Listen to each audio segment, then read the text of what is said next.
Good morning, dear colleagues, and this is Patrick Dittli speaking from Metro. I would like to welcome you to our this week's supply chain blog, and this week I would like to talk about transportation management.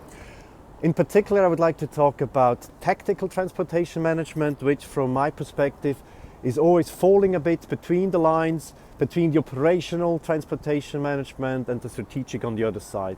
The operational, what we do on a daily basis, dispatch the volumes with our advanced shipment notices, SSCC codes, etc.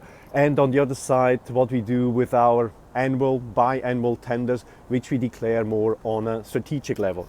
So what we basically did here in Russia is we said in between we're gonna initiate something which we called tactical transportation management. And the tactical transportation management is something what we particularly did for our peak volumes, for our Christmas season, for example. In our Christmas season, we simply calculated that we need a amount of trucks, which is about several thousand trucks, at least here in Russia alone.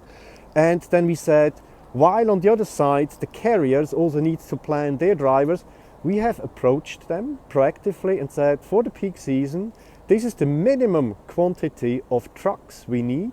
This is what we can, however, also confirm to you that we need. That on one side we can give you a planning stability, that you can plan also your drivers, you can plan also your trucks, you can plan your trucks as such what you need.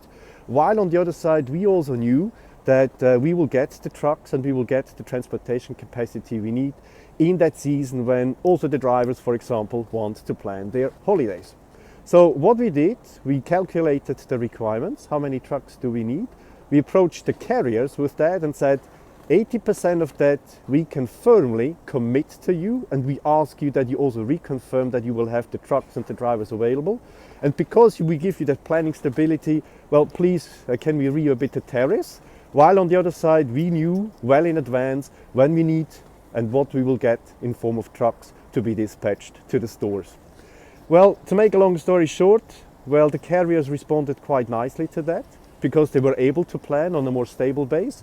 And on the other side, yes, there was also something in it in terms of tariffs, where, for example, in one single month, we were able to save a single-digit amount in local currency, purely freight costs related, which goes directly to the bottom line. This tactical transportation management is something we have been piloting last year. It was perceived very well. And we certainly foresee to do the same going forward for other peak seasons. Be it Christmas, or be it Chinese New Year, or be it Easter, you name it, what it is. Okay, this is it from cold Russia. Thank you so much from this week, from my blog. This is Patrick Dittli from Metro. Bye bye.